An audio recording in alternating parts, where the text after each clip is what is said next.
Hello, this is Mike. Once again, it's Old Religion Dystopia, Knowing versus Belief, and we got MK Davis with us again, and a little bit of things of business here. Just a reminder, folks, the new YouTube channel is up, so please go out there and the YouTube world and subscribe and listen. Thank you for those that have been. Um, And if you can remember with this, with TalkShoe, click the follow this so that I can inform you when the next shows are up and the recordings and that kind of thing. So, anyways, MK has his own YouTube channel, and let's see if I can say it right this time because last time I didn't. It's Green Wave 2010 FB, and I put last time I said 2010th, but it's 2010 FB. So it's Green Wave. Yeah, right. FB stands for football. It's an older YouTube channel that I used to put football videos up, but my son moved away from that town, so I went to another town, so I moved all my Bigfoot stuff over there. But it still says FB. All right. It couldn't mean finding Bigfoot. Football. So, are you a big fan of a particular team? Well, I was.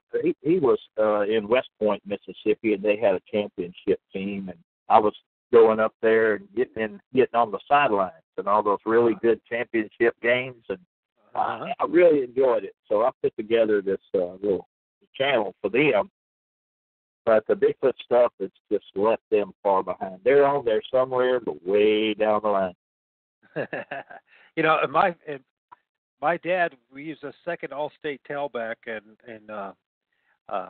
back in Ohio. This is way back when, and back in 1950, he had first he got a scholarship in a university there in Texas, but he didn't like the studying. He wanted to play football, so he joined the Army, hoping to play for the Army team, because back then that was the team to play for. A few months later, after he joined the Army, though, they had the Korean War, and he didn't send him over there, so instead of playing football. And what a nightmare that is. History caught up with. And he's caught up with the family, too. I can tell you it's affected everybody in my family as well. The other thing, too, is MC Davis has the Davis Report, and you can check that out, the davisreport.wordpress.com, and it's in their information box, and it'll also be when we download this on YouTube. That information will be there too. So, and so far, the little conversations that I've had with MK, I'm starting to really like him as a person. But just a little short conversation we had before the recording here was encouraging to hear your willingness to look at the world, from different angles. Let's put it that way. And I like that about stuff, man. I like anybody who's willing to actually critically think about what's going on around them, and not to take too much, not to get too emotional about it. You know what I mean? It's always good to see all the dimensions of what's going on, to get a proper understanding of it. A lot of times we only see in two dimensions. It's all they give us. What's on the front of a newspaper or a TV screen.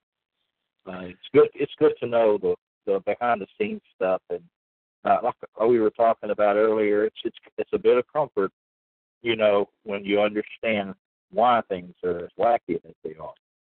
Right. Well, it's kind of ironic. When you first learn about this stuff, a lot of fear. At least I experienced it. But as you mature in your knowledge and understanding, you kind of, and maybe it's, I don't know, it's a psychological thing too. Definitely is the fact, as resignation. If you say, okay, well, this is how it is, from what I can understand. Not much I can do about it except understand it and make my choice. Do I follow the herd or do I not? Now, I choose not to because I don't, but for a lot of reasons. One of it is because my creator, I don't think he made me to follow anyways. You know what I mean? I can see like you wouldn't feel comfortable doing it.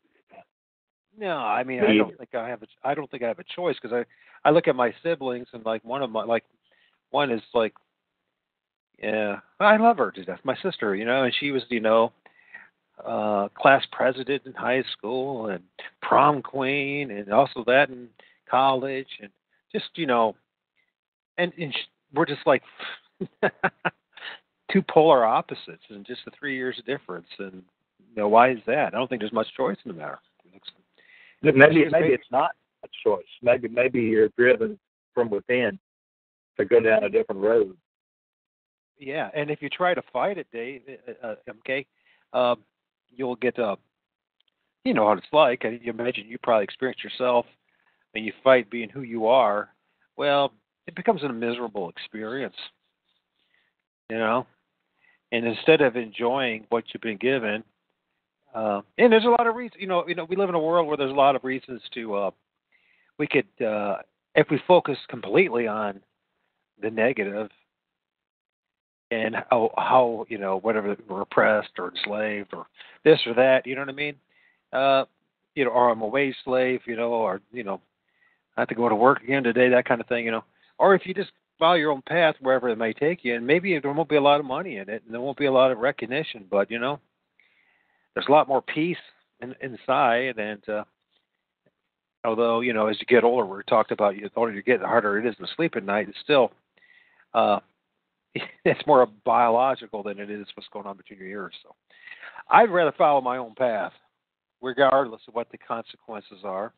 And it does, as it does cause a little bit of isolation. So, and you'll get a lot of criticism, and a lot of people, challenge you and, calling you this, that, or the other. But you just have to just say, I don't have much choice in what path I'm going to go. So either I just go with it. It's better. It's better than living on the moon. That's really isolation. I've often thought about what the astronauts would have done if they'd been stranded up there. They call home every day and ask the same question. How's so and so doing? After a while, they let the phone ring and they don't pick it up anymore. What can you do when you're totally in total isolation? You're never going to find anybody either. Let's rephrase that. If you choose to only associate with people that totally agree with everything that your worldview, you're really going to limit your opportunities for friendship. Is that worth it? Sometimes the mind is a muscle. I mean, you have to work it. Right. And it grows. It makes new circuits, and it expands the abilities to compute because of challenges. And if you never got any challenges, you'll become stale. Yeah. You have to push and shove and sometimes scratch and claw. And you have to go out and search things out to prove to your own self that you have this right. And all of that is it's like no computer can do. It grows in its ability to think and ability to function. Yeah. It's an amazing thing. And for those muscles to develop, I think you always have to be willing to say, ask the questions, the critical questions, and be always willing to admit that you're wrong. Because you know what I've discovered after almost 50 years on this planet is that I've been wrong just about everything. So, I might have at best half right about something, but Well, there's nothing wrong with being wrong, no. But what you don't want to do, you don't want to fail to be right. Yeah. And that's where outside pressure to conform makes many people fail to be correct when they could have been correct because they were afraid of that pressure. Well, peer pressure is incredible, and with all the different experiments out there, and how people are willing, basically, to go against their better judgment over and over again, based on what, for instance, the appeal to authority. So and so in the lab coat or with the PhD in front of their name or behind their name, whatever. People are willing to, pretty much surrender their sovereignty and their own better judgment, instead of letting, saying, no, I'm not going to conform to this. No, I'm not going to comply. I'm not going to press that button that's going to electrocute some guy, or, pull that trigger that's going to kill some guy. So, it's one of those things you have, integrity is one of the most important things that a man can develop in his life. To the best of his ability, even understanding what that means, being true to oneself and being true to what is right. And that has a tendency. It's the shame of it all is by the time a person becomes the person that he wants to be, age has encroached. Oh yeah. We're not here that long. That's why typically over the many thousands of years that we always venerate our older people. But I'm afraid that's the generation we're living in now is losing sight of that. They're it's a generation that thinks they're born with experience. Wisecracking, 10-year-olds, all of that. Sub-adults. In times past, prior to this generation, challenging an older person, was just not the thing to do. It was almost unheard of. The person who had genuinely been through life and learned a lot of the places to go and not to go, and so by being like they are, they're destined to go make those mistakes in a plethora of ways. And I feel uneasy about this generation. I really do. I hope they find their way. Well, I think at this point, the only way for them to do that is say you're going to have to pull away from a lot of the systems out there that have been designed to do just that, to corrupt you and distort your perspective and your point of view and who you really are. And that would mean, like, pull away from Hollywood, television, a lot of the the things out there that are designed to actually enslave you and to keep you from realizing how important. I mean, like when he says, like you said, elders, how important that is, and how many of us. I mean, the destruction of the family. I'm one of those people. My generation, in particular, I look at my parents' generation. My father just died a couple of years ago. My mom's she's going to be 86 this year, and I'm still close to her. As much as we drive each other nuts, she's my mom, but if I was a bet man, all she probably has to do to tell you something is probably just look at you, or maybe just clear her throat. There's a lot of things. Communications go back and forth in ways that we never could imagine. Just by a quick look, when you know someone that well, and there's this much respect about what their thoughts are and what they think, and then you connect in ways that you can't really put a finger on. But your mother, and you know exactly what pushes her buttons one way or the other, and she knows you. Oh, she definitely knows my buttons. Yeah. Well, and that's what I'm saying. That's what's kind of missing now. That type of closeness or intimacy.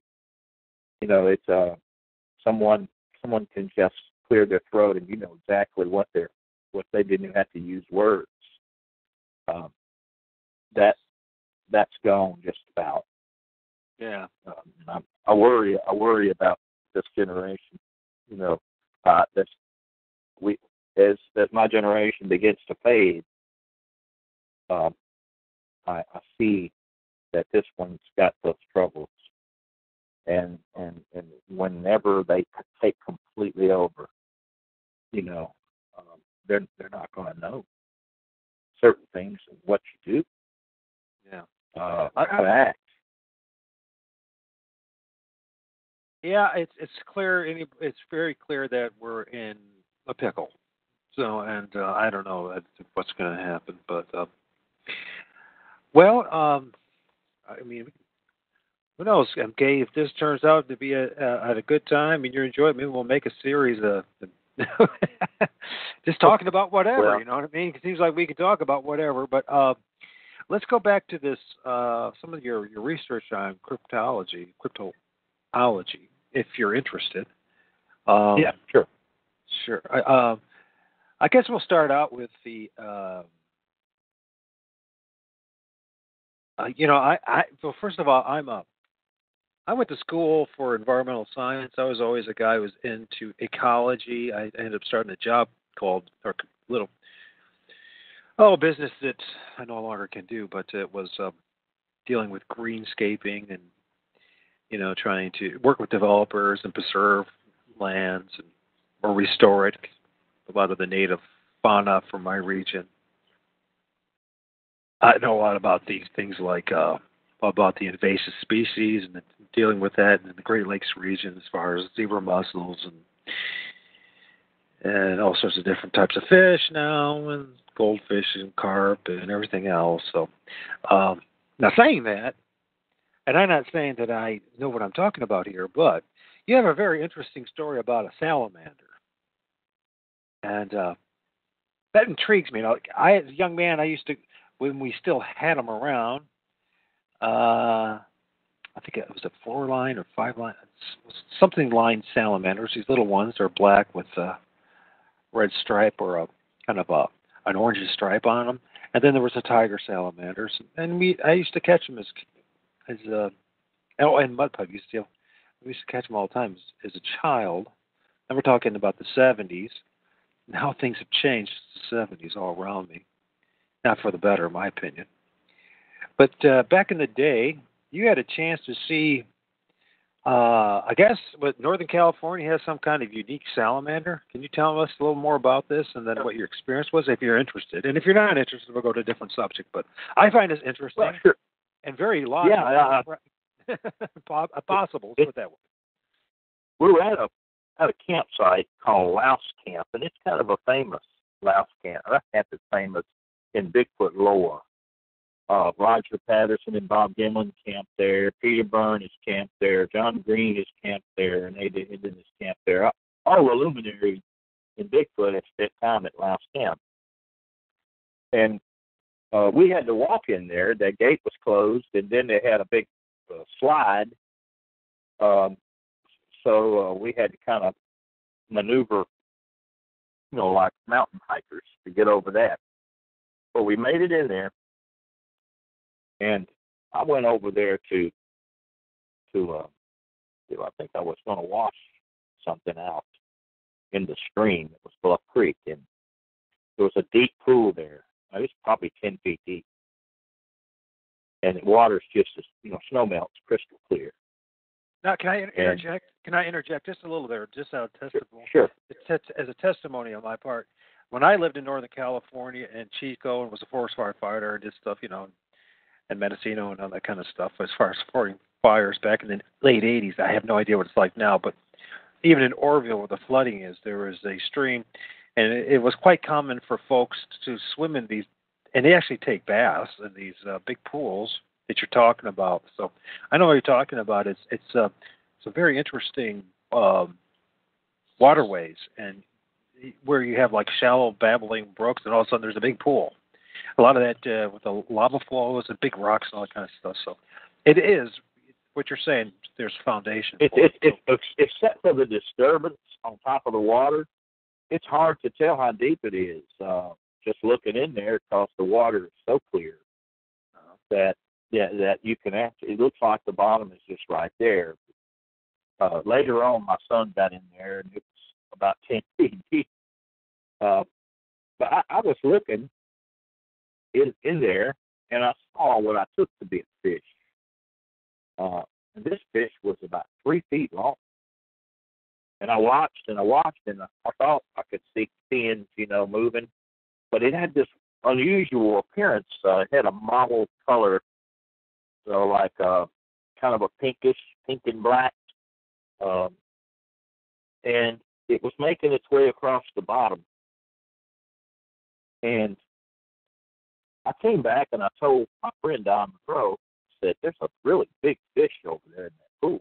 Well, Wolf Creek don't have big fish in it. I mean, the biggest fish I've ever seen in it was about 6 inches long.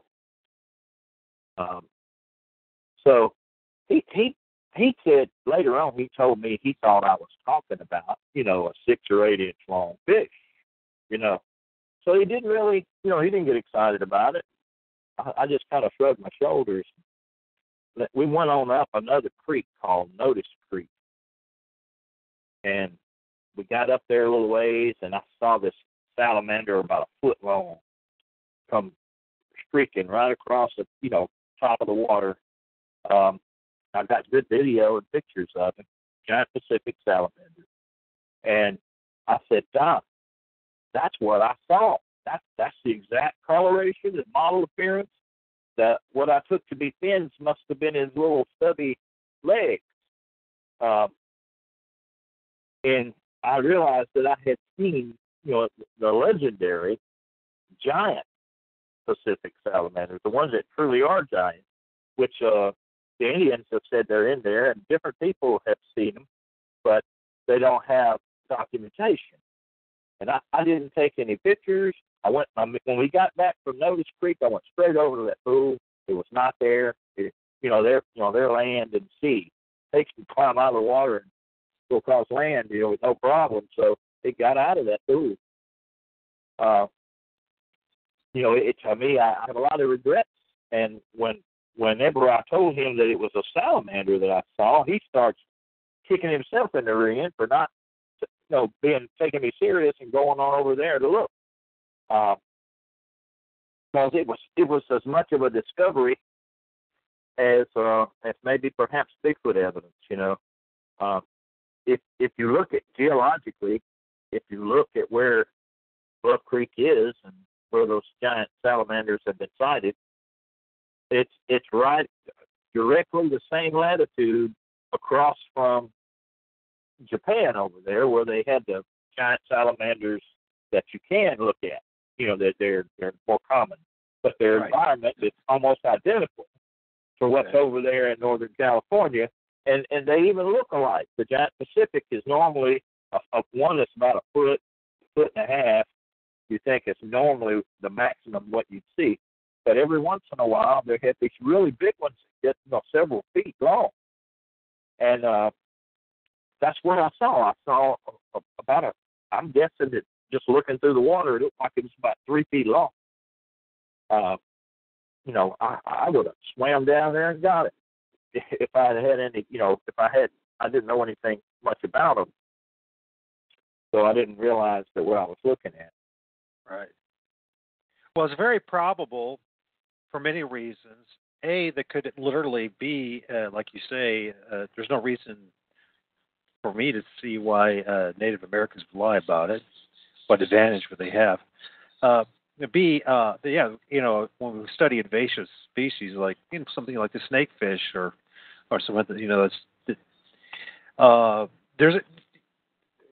is it improbable that someone in Northern California, maybe some folks that came from Japan, decided to bring some with them for whatever reason, maybe for medicinal reasons or whatever. It doesn't. There's many reasons why it could be, and that's always a possibility.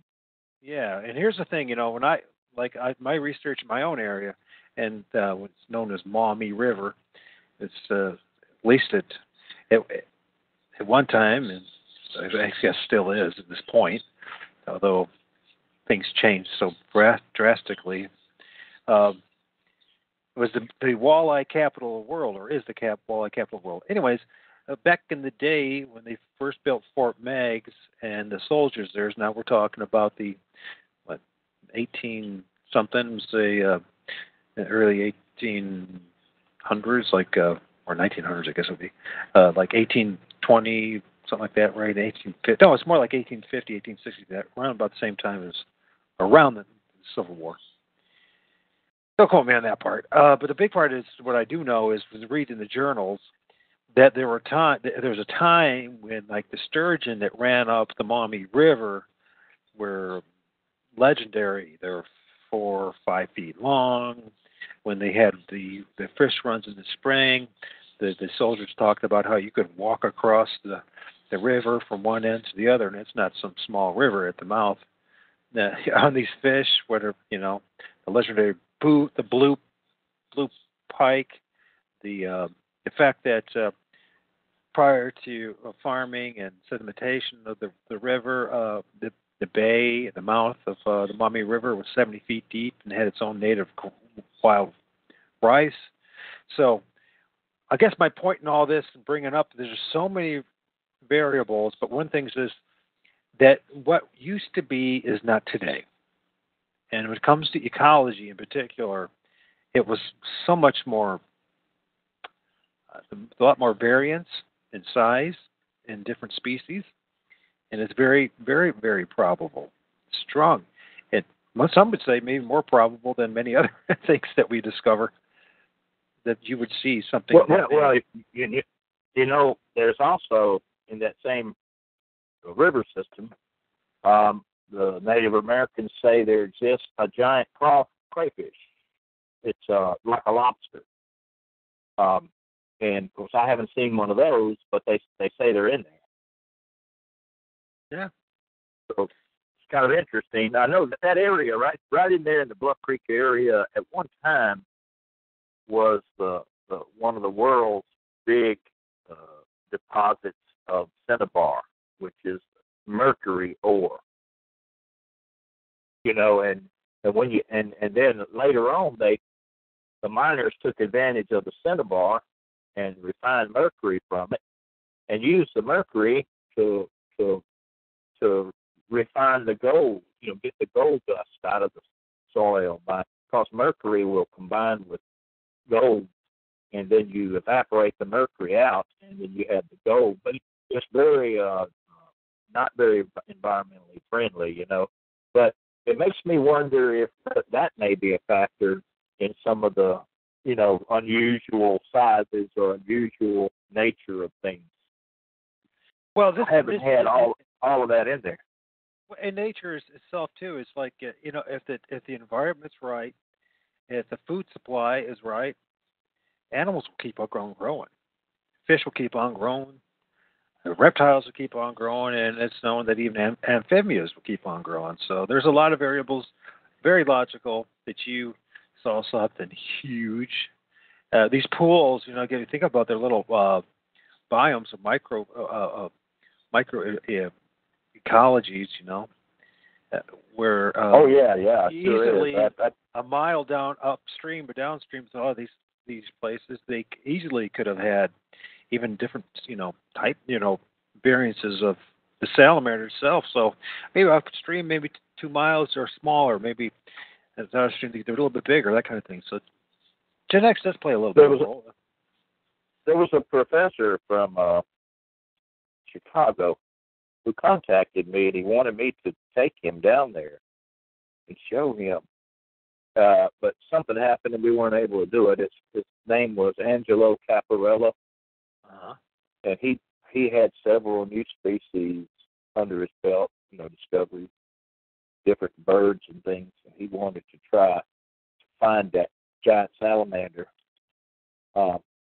which for whatever reason, I forgot the reason, but it was something in his family that came up, and we weren't able to go. So, but that still needs doing in the fact that he thought that it could be accomplished. I feel that it could. A person spent the time down there and just made their way on up out of the reach of a lot of people, and I think that you'd be real surprised at what you find on that creek. Oh yeah, it's just. I know my personal experience. Like one of my personal experiences was when I went into a Federal Reserve, which I shouldn't have been. But you know, sometimes you're just like, yeah, take that chance. Because I just wanted to see.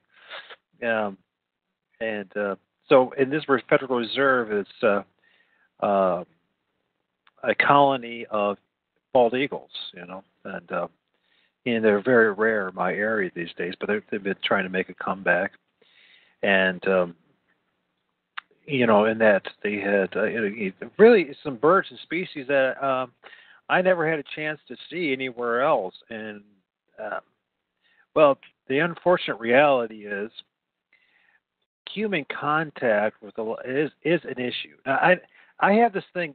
You know, I've learned about Agenda 21 and its new appearances of it, and what the UN is up to, and what our own elite here in this country, and gobbling up all the land, and they have all sorts of, you know, there's areas, vast areas, where they don't want anybody but themselves to play in. And in some ways, I understand, because of my own experience and my understanding of what human contact with the ecology is. Now, the average Joe, and you know, like yourself, I'm assuming, and you seem like you're responsible when you're out there, or you know, or someone who's been properly educated or who does appreciate what they're seeing. Well, they're not the problem. But I remember when I was a young man, and I remember going down to the creek. And this is a terrible confession, but you know, it's one of the things you do. Catching the big creek chub. They used to catch creek chub. They were a foot long with big old horns on them, and they're all gone. And one of the things we would do, because we didn't appreciate what we have, and you know, we take those creek chubs and, well, we do terrible things to them. You know, you know, that's where they are. Or we catch a whole bunch of salamanders or tree frogs, and, you know, or a bunch of snakes. And we didn't know what we were doing. You put them in you know, and they ended up dying, and you're like, but you know, it is because, well, young boys will be young boys, for one thing, and the other thing is our disconnection. The average person is disconnected from their environment.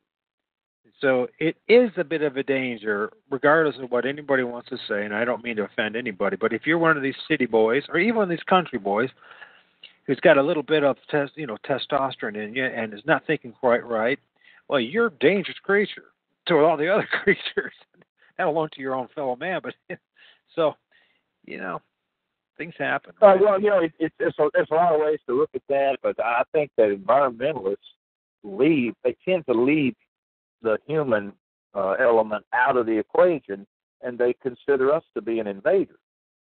But that's not the case, that we're a part of this earth as well.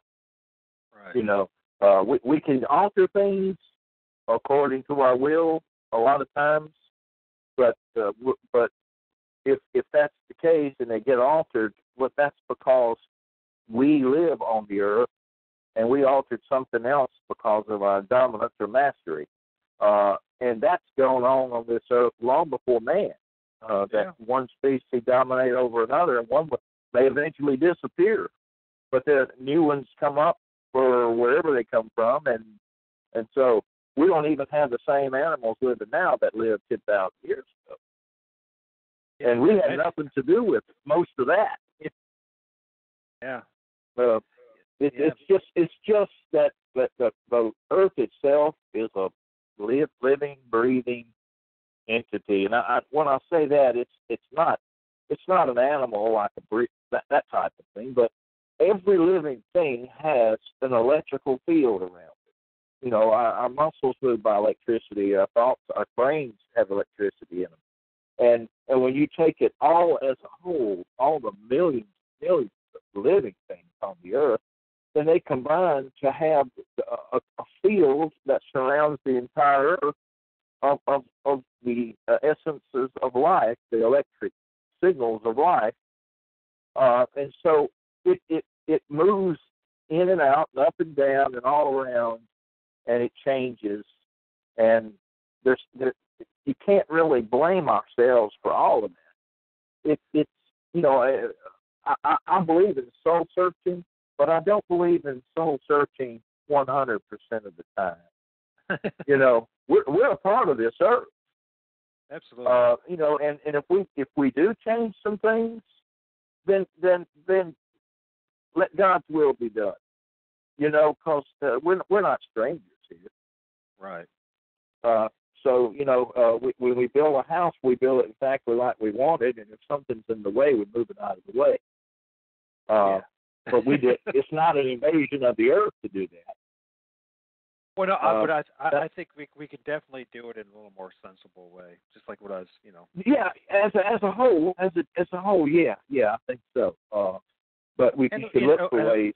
And we could teach our children to be like the, Now, saying that, the Native Americans, one of the most, if everybody gets a chance to, read about what it was like prior to, quote unquote, the discovery of the New World of Christopher Columbus' time forward, but prior to it, or even during that time period, the Native Americans, they managed to, vast areas like the East. The forest of their time doesn't look anything like ours. They burnt vast swaths of the undergrowth in order to maintain good hunting grounds for elk, deer, and even woodland bison. There used to be woodland bison where I live today, and there's nothing of the sort now. But there's species of trees that won't hardly germinate. The seeds won't germinate unless they have a fire. Right. The fire, but what liberates the seed. They didn't know that till recent years in California. They want to know why the redwoods wasn't coming back. Well, I think they found out by accident that as soon as a fire passed over, the darn seed was going everywhere. But they had nearly stopped all the fires. So that's the reason why you could get spruce to go, but redwoods would hardly germinate.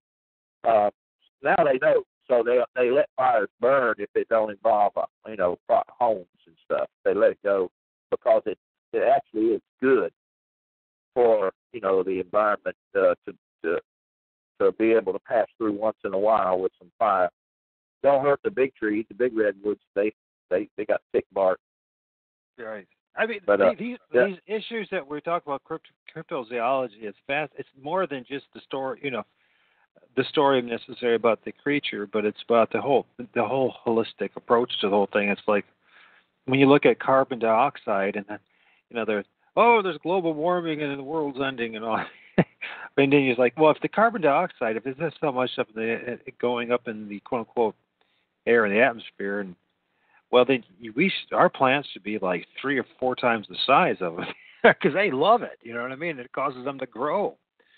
So I know there's other elements, there's other gases along with when it comes to emission and all that kind of thing. But the fact of the matter is that it's the sea and the ocean and also plants love it, so they need it. I'm looking at a fossil stromatolite that I have that is about 3.5 billion years old. And it was the first life on Earth were stromatolites, and they are just absolute oxygen machines. They take in so much carbon dioxide and produce so much oxygen. Most of the oxygen that we breathe right now was originally made by stromatolites. And you talking about a tree puts out so much oxygen. One little small stromatolite put out 10 times that much. And that's what did the original alteration of the Earth from that high carbon dioxide environment and put out the oxygen for the animals to breathe. And the Earth has been a living machine, ever since then. Stromatolites first, and then everything else came. Right.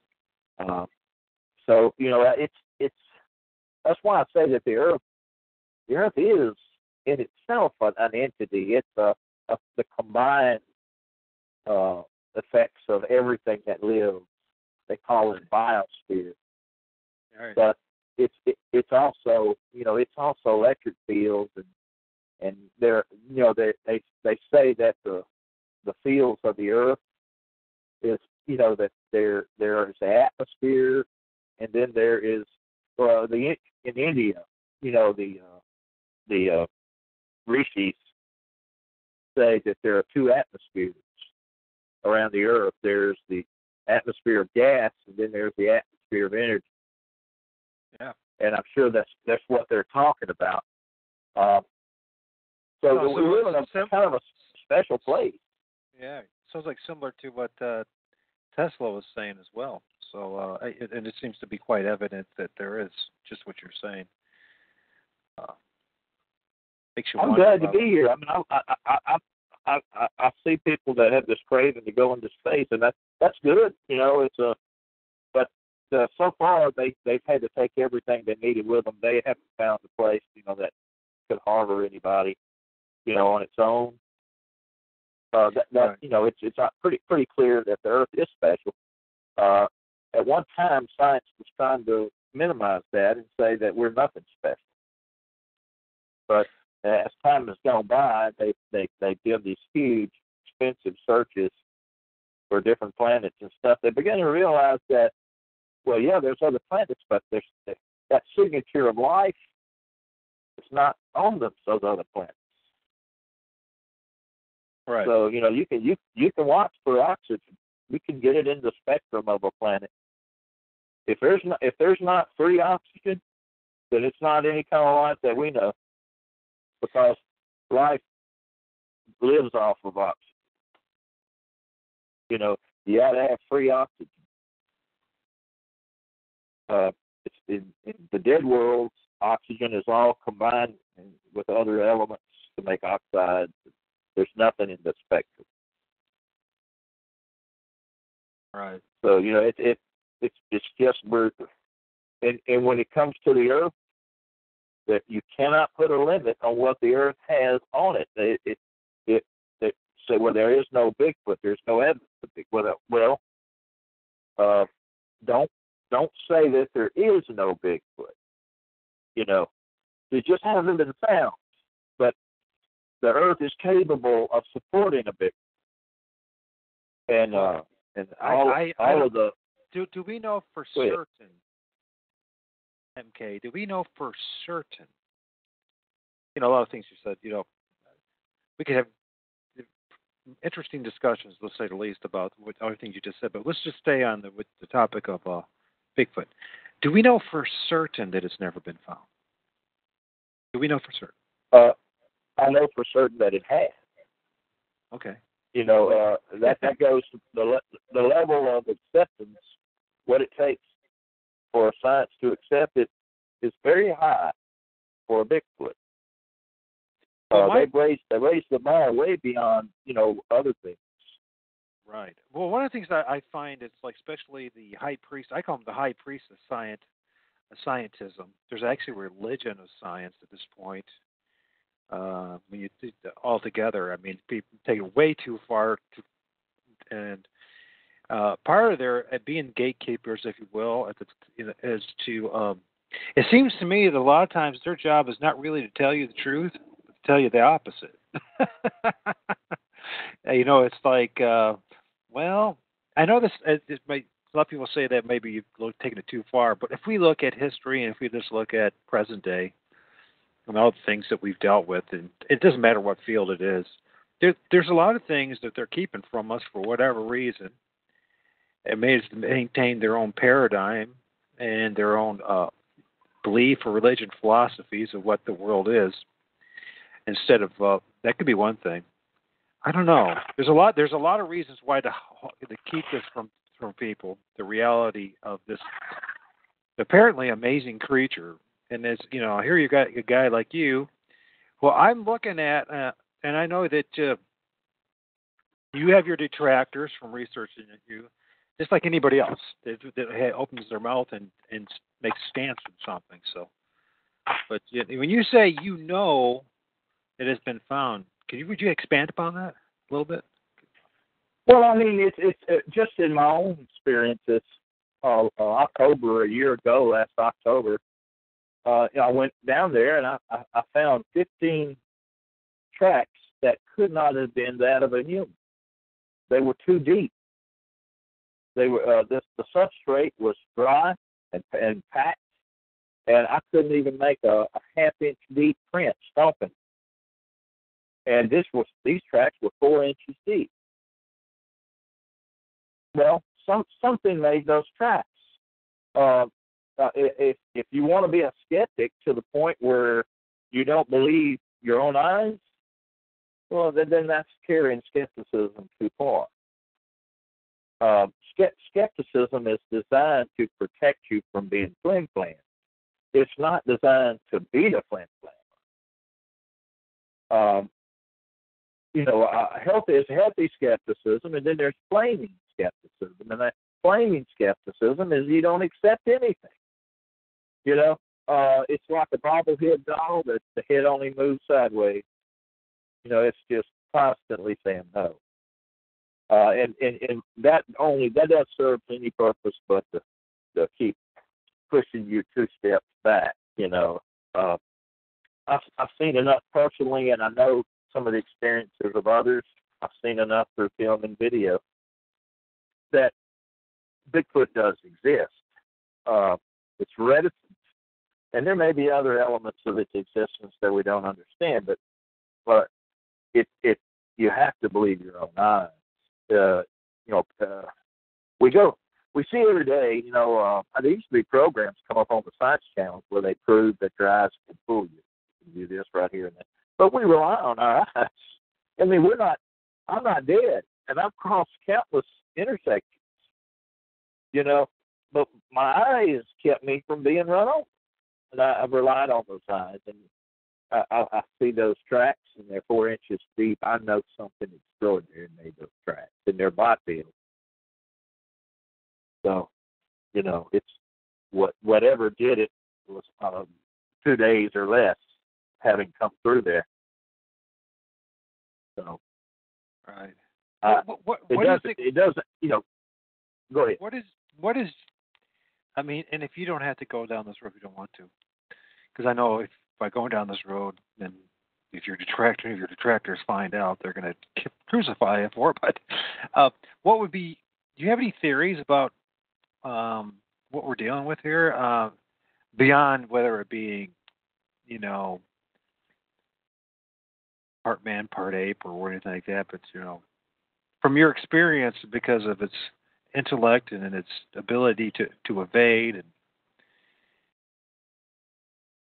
I'm not interested in for saying that the supernatural, like, well, this, that, or but if you feel that way, that's the case, then I'll respect that. I mean, I just want to know, from your time spending it, you spend a lot of time looking at these videos, going out there in the field, seeing the evidence, that we're dealing with something that's okay. So we can eliminate 90% of all the hoaxes and all the guys in a suit and all that kind of stuff.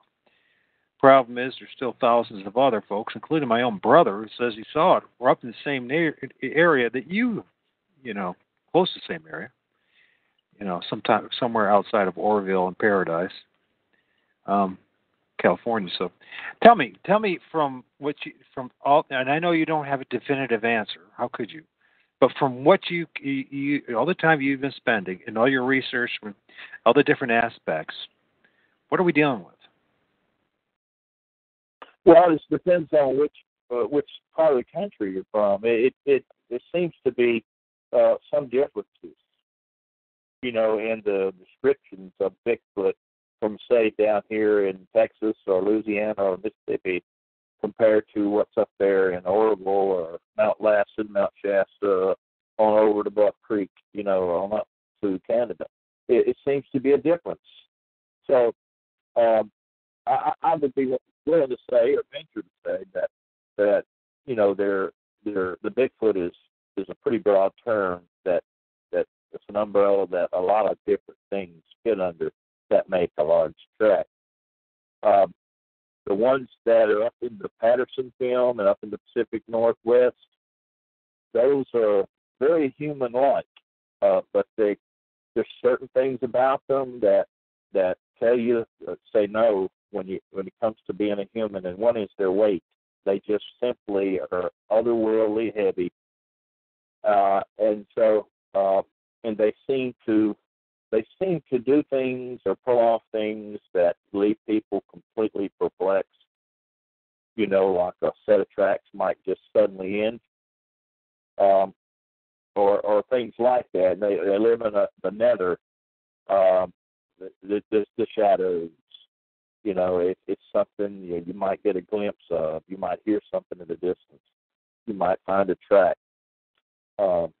If those people who spend a lot of time in those areas, and you get kind of tuned in to the wildlife and everything that's living there, and there's a biological hum, the combined noises of everything that's living, that's making noise, and that you get tuned into it, and when that changes, you get an instant kind of an alert. If you've ever watched a deer suddenly look up, and there's no reason to look up, but it suddenly looks up and looks around, it's that hum that's changed, and it gets alarmed, and it looks for the reason. Well, you know, you might pick that up if a Bigfoot comes around in your area. It may change, and you become alerted. And you start to look, and you might get a glimpse. You know, something may stop for a second, look at you, and then disappear into those that morass that's underneath that canopy. In the area of the Bluff Creek, it's got a lot of what you call tree limbs, tops that tree fall, they call it, from snow. And you can disappear into that stuff so quickly, and you can appear out of it so quickly. So you have to be a person who's aware, and it seems like that's paranormal, and but no, it's not really paranormal. It's normal, but it's something that you have to train your brain and your mind to be aware of. And I think a lot of Native Americans who live out there in those places, they know when things change, even though there's not anything that you could put your finger on. And they look up and look around, and they may actually see Bigfoot more than the person who doesn't live around there because of that. Right. It's whether you are an outsider looking in or an insider looking out. And if you're an insider looking out, then you're not too much different from Bigfoot. So they whatever reasons for Bigfoot to stay in his environment, to stay hidden, he's very, very good at it. But he doesn't go through without some change. You know, he's detectable. Well, an awful lot of people swear by it. If we could negate all the storytellers, we negate all the people just looking for attention. We can negate even. I would throw in even. We talked earlier about people with PhDs, and I was going to throw in. Just because somebody works for a government agency doesn't mean they're an honorable human being. Far from it. So, I'm more inclined to trust someone like you, MK, than I am someone with some letters behind their name and that kind of thing. You know what I mean? With their titles and their degrees. Well, they're on the outside looking in. Right. They can go down to the same place but they don't stand a real good chance of seeing a Bigfoot. They don't know how to read the signs or pick up the. There's other people who go down there and they'll see them. They'll get a glimpse. You know, Bigfoot won't never give you much more than a glimpse, unless it's some extraordinary situation. But you know, even a glimpse is good because it tells you that it's there. You know, you're not going to ever know much more than that. You can't study them; they just don't sit still long enough. And they're rare anyway, especially in the low country. There are a few more up in the high country. The best way to see one at Bluff Creek is that be there in October. Because Bluff Creek is. Do you think they're migrating? Bluff Creek is, it's a highway that takes them to the Klamath. The Klamath has salmon runs. Salmon runs. You don't want to go in the spring salmon run because you can't get up there. The snow's still deep. But in October, you can get in there, go down there, and just hang around because they're walking that creek. They're coming out of the high Siskiyous, and they're coming down the Bluff Creek drainage all the way to the Klamath. They're going to get a few salmon. And you might even find where they clean their fish. I found it where they clean their fish. No kidding. The big thing is spending time. That's the big thing. And we live in a culture and a society where the 99% of us are not going to be granted the privilege or the opportunity, for whatever reason, to have that time. So, well, you're right. You're right. If you want to be there, they're not common. So if you want to have some kind of an intersection between them and you got to go where they walk and stay there until they walk. Right. And down there in October, it's just kind of because of the salmon, it's a good time to be down there. And just try not to be invasive or loud. Just hang around. You'd be amazed. Your chances go way up. Yeah, and clearly they seem intelligent enough to avoid us at pretty much at all costs, and so they have quite a bit of intelligence, and it makes you think about a lot of things. There's so many aspects to this story. One of the things I want to cover before we end this, I hope you will join me more than this time, because we got a lot of tough stuff to talk about, MK. Sure. We do. We got a lot of stuff. But one of the things I want to talk about, if you don't mind, because it's on my mind right now, and I've been focusing on it, and it's something that I want to talk to you about because I find it fascinating, the theory and possibility of what people are calling chupacabras is really something that came from the Tasmania or the other part of the world.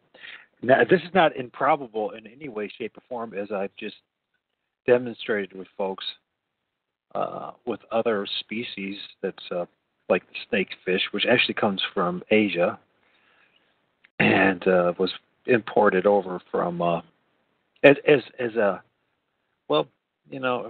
some certain Asian restaurants, and some people like to eat the thing. Now it's everywhere. Just like this carp. Yeah, the snakehead. Yeah, the snakehead. They said they put up a pretty good fight on the rod reel too. Oh, yeah, they get huge, and we have our own native version of it, but then there's it doesn't quite get as big, and it's not quite as aggressive. But we got the Japanese grass carp down here that have taken over a lot of these lakes down here. You drive your boat down in there, they'll knock you off your boat. Yeah. A 30-pound grass carp and jump up and flatten you. Right. But the higher you go up the food chain, the less likely these well, the higher up the food chain, that less likely the number of these creatures are going to be. So, anyways, when we look at this, the Tasmanian tiger and its possibilities of actually being at least some of the sightings that people are talking about in North America and Central America could actually be imported. Yes, I was floored when I found out that there had been an organized effort to export Tasmanian tigers in the late 1800s and early 1900s. As they were dwindling to nothing in Tasmania, they were feverishly sending them out. And wherever they could find a ship that was leaving, that was willing to just open the crate and let him go. So that change that's a game changer. Oh yeah, it is. When it comes to when Hey, someone sees an out of place animal, it's totally foreign to them, and that's what the people were trying to say. This is like nothing I've ever seen. It stood up on its hind leg and it hopped and it ripped open the throat of the goat and bled all the blood out. That's exactly what a Tasmanian tiger does. right. Given enough generations, and because of isolation, all that, they could even potentially change their look a little bit too, so that it's not quite as recognizable in North America. So. Well, what if you had a Tasmanian tiger that came over and got some kind of skin problem from living in a foreign country that it never had over in Tasmania? It would be a pretty weird looking thing to see. Right. They could open their mouth 180 degrees. Got a huge mouth. Like nothing else had a gaping mouth like one of those tigers. And they had teeth that would just rip from stem to stern. You remember seeing some of the old films while the ones in the zoo, the last ones? I've been only because of you. Only because of you and on your YouTube channel. Well, the guy that took those films got bitten badly by that Tasmanian tiger. You know, they were exactly what the sheep herder said. They would kill a sheep in short order and just keep killing them. And that's what got them in the shape that they're in now. But you know, no species deserves to go completely extinct. You know, I think the whole country of Tasmania and Australia have deep regrets about that. And there's people who devotedly look for them, but they may very well be in other places. They could be in the Caribbean. What if one of those folks stopped in Puerto Rico and just put this crate on a small boat, went to the beach, and opened the door? Or they had an undocumented, say, kind of facilities or farm or whatever you want to call it, some kind of where they were trying to deliberately, they're doing, people are doing stuff all the time that you and I will never be privy of, ever knowing. And if we ever do, yeah, that's true. It might be 50 years down the road, and it's only from some paperwork and some hearsay. We don't know the whole story about a lot of things. So even the fact that maybe that we have opossums here and some forms of marsupials, so we have no idea that we had our own for some time. I mean, if you look at, especially if we're looking at some kind of a creature that's so aggressive as these it could be quite plausible that they just not going to tell people too much about it because of many of the ramifications, especially when we're talking about domesticated husbandry and its need, our need to consume meat and everything else. Do they really want to tell you the full story? Would you want to? Say you were in a position to pretty much be in control and power to kind of dictate the official narrative about things. Would it be to your advantage to say not to tell you to other people? I think this plays along with Bigfoot too, and a lot of other cryptoid creatures. It's kind of to their advantage to kind of consume and waste in a way, our time, if you will. I'm not saying that it's a waste of time to talk about it, but it's like, while we're talking about all these fringe things and all these different things, they're going ahead with their own agendas. You know what I mean? So I'm not saying for you and I, the average guy, we're wasting our time, but it could be to their advantage to even have these sort of things in play. So it's just, it's not, it's the possibility. It's one more possibility of why things are the way they are, and why would they? I mean, there's some really, let's face it, MK, there's some real sick dudes out there. They wouldn't have a problem to say, well, let's get a bunch of these things. What are we going to do with this? Well, if I have the power and all that, well, I'm going to put some in, Texas and some in this place and that place, and I ain't going to tell nobody about anything, and I'm just going to find out what happens. That is exactly right. At the time that they were going extinct, the world travel was coming into its own, and ships were going all over the world, and for a few bucks, they would take one and let it go somewhere. It's possible, very possible, that some of the sightings that they see of chupacabras, the way they describe them, it could be a thylacine that's just out of place. It's not in its environment. Nobody's ever seen it before, and they don't know what they're looking at, but they only know that it's strange. Right. A little bit scary because they can rip open the throat of a animal so fast and just bleed him out. So that they're like a top predator, and they can get up on their little hind legs, on their little kangaroo-type feet, and do a little hop if they want to, and keep their heads up where they can see above brush. Uh-huh. And it's a perfect description of a chupacabra. Yeah. Did you see the video of the thylacine sighting in Western Victoria in 2008? Yeah, if you go on my WordPress site, you'll see stabilizations of that. Right. What do you think? I think it's hard to say the reason why, because most of the time a thylacine does not have stripes on its tail. You may have one stripe at the very upper end of it, but that seems to have stripes. Look at the length of that. Look at the length of that tail of that creature, and look at its top end. What else could it be? If you look at that right there in front of that house, there's a wall made of louvers, like blinds that have turned up on their ends.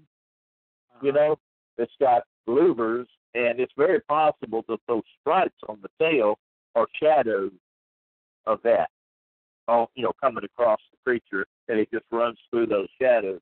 But I believe that it's a good possibility that it is a tiger, and I base it upon this, that a tiger has a rump extension.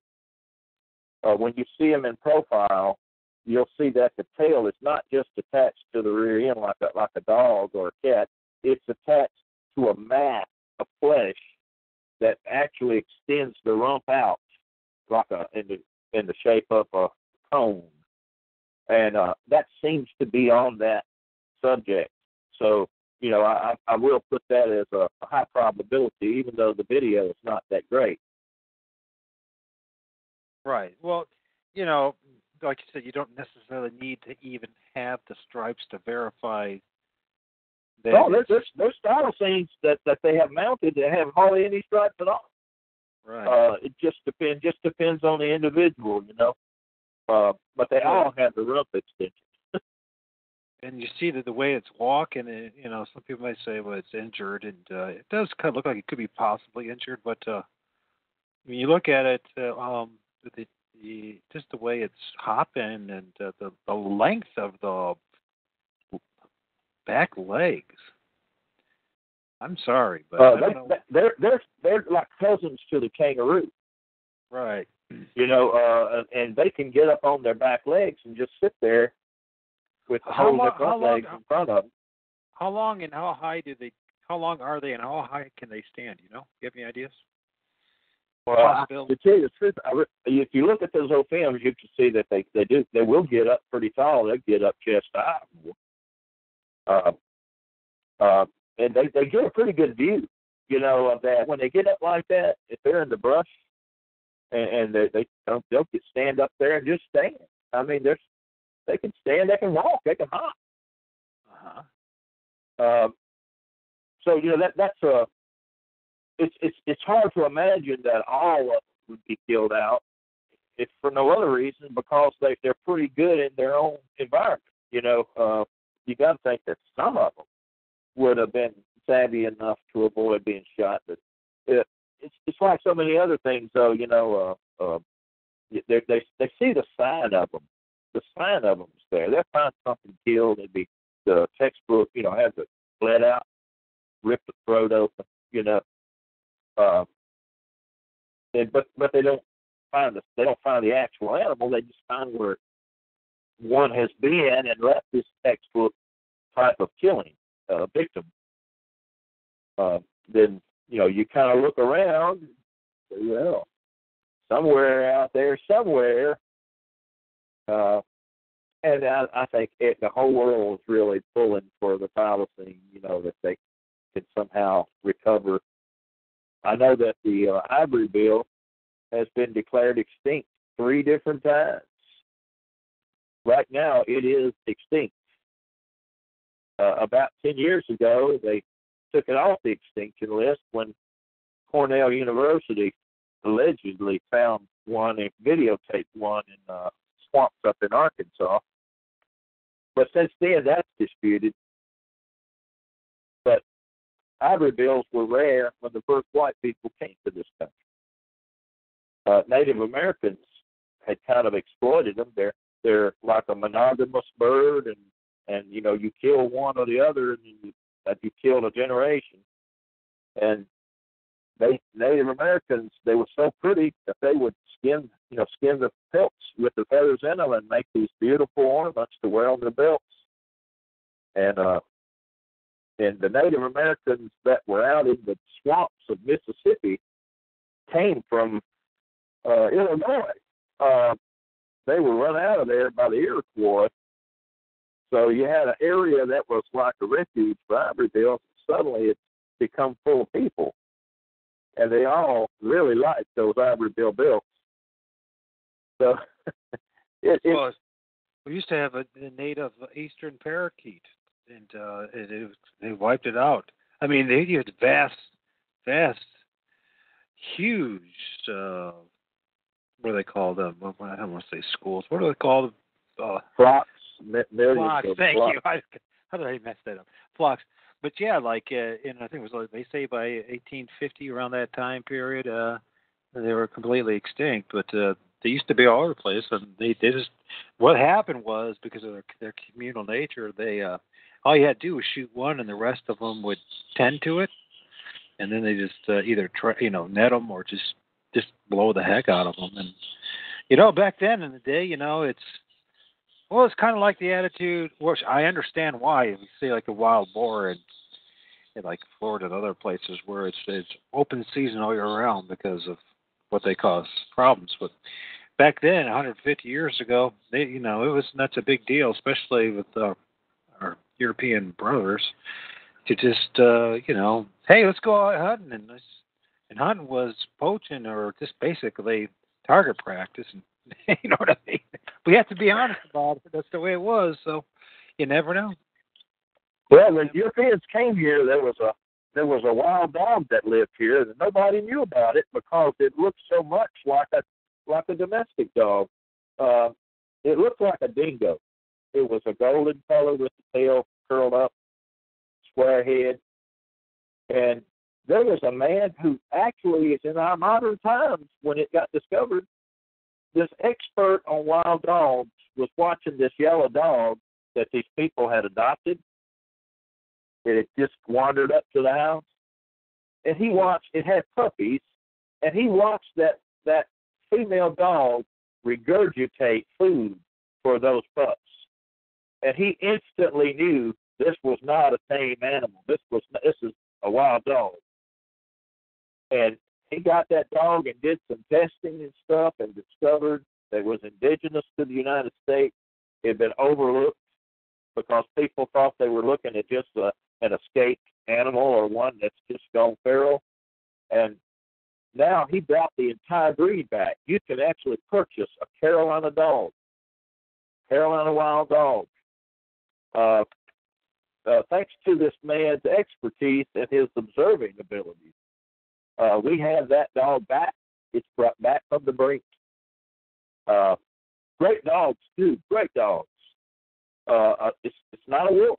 It's a genuine indigenous dog to North America. Okay. Great story.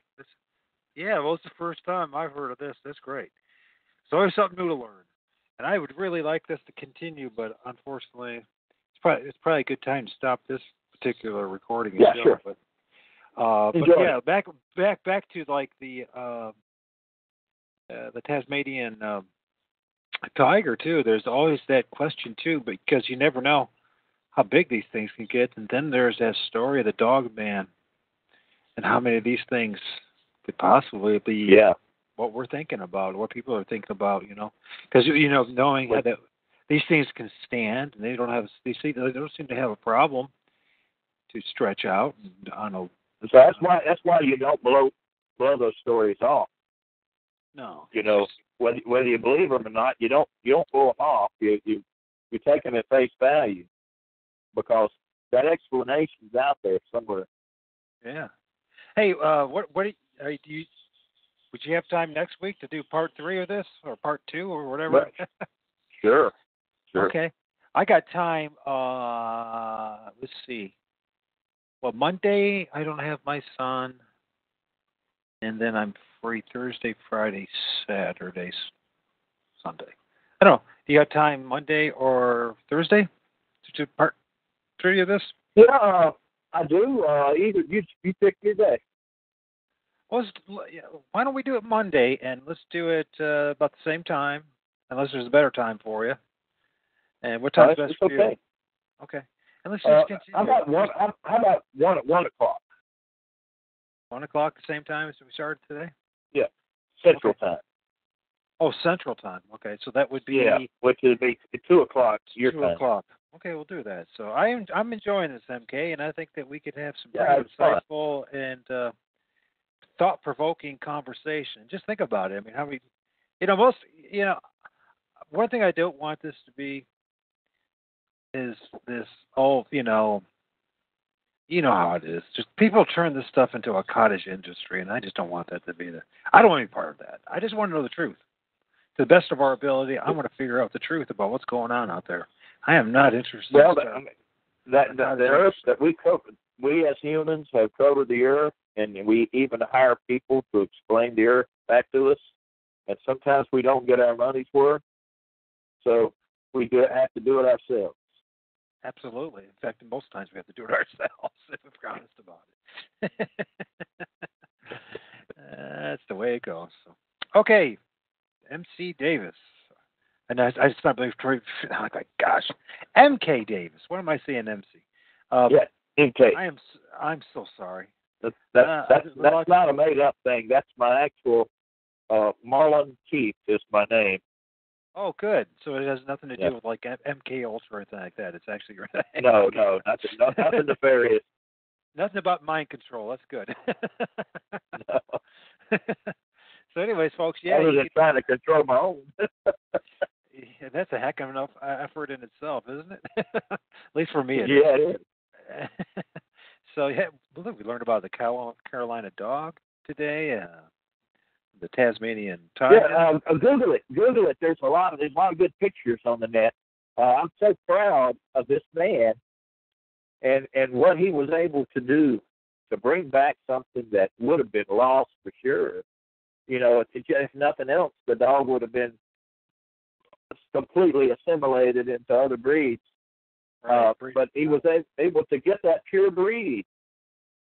It's an amazing story. Yeah, there's a lot of examples of that, isn't there? Yeah, we talk more about that. So Monday. That's the good we can do if we choose. So we'll talk at you Monday. Okay, thank you, MK. So, bye-bye. Oh, you take care.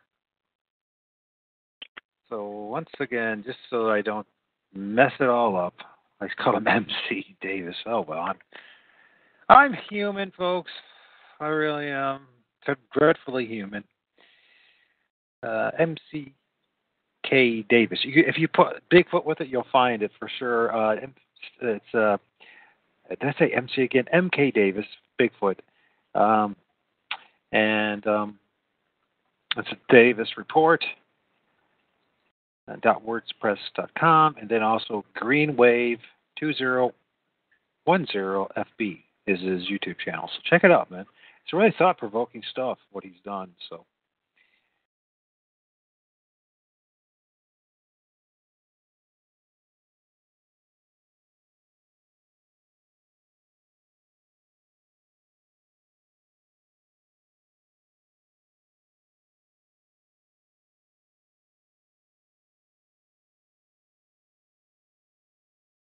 I offer free samples to look cool on the outside, but here on the inside, I'm stressing over payroll for my new kombucha brewery. Heyo, your voice of reason popping in to say that with QuickBooks, you can run payroll in as little as 5 minutes. Did you say 5 minutes? Sure did. Now, if you'll excuse me, I have a train of thought to catch. Wait, before you go. Yes? Tips on getting paid? With QuickBooks, you can send your first invoice in 3 easy steps. Now that's peace of mind. New business, no problem. Success starts with Intuit QuickBooks. 5-minute time period based on medium time spent by payroll users. Profile must be set up prior to sending an invoice. Go all the way. Otherwise, don't even start. If you are going to try, go all the way. This could mean losing girlfriends, wives, relatives, jobs, and maybe your mind.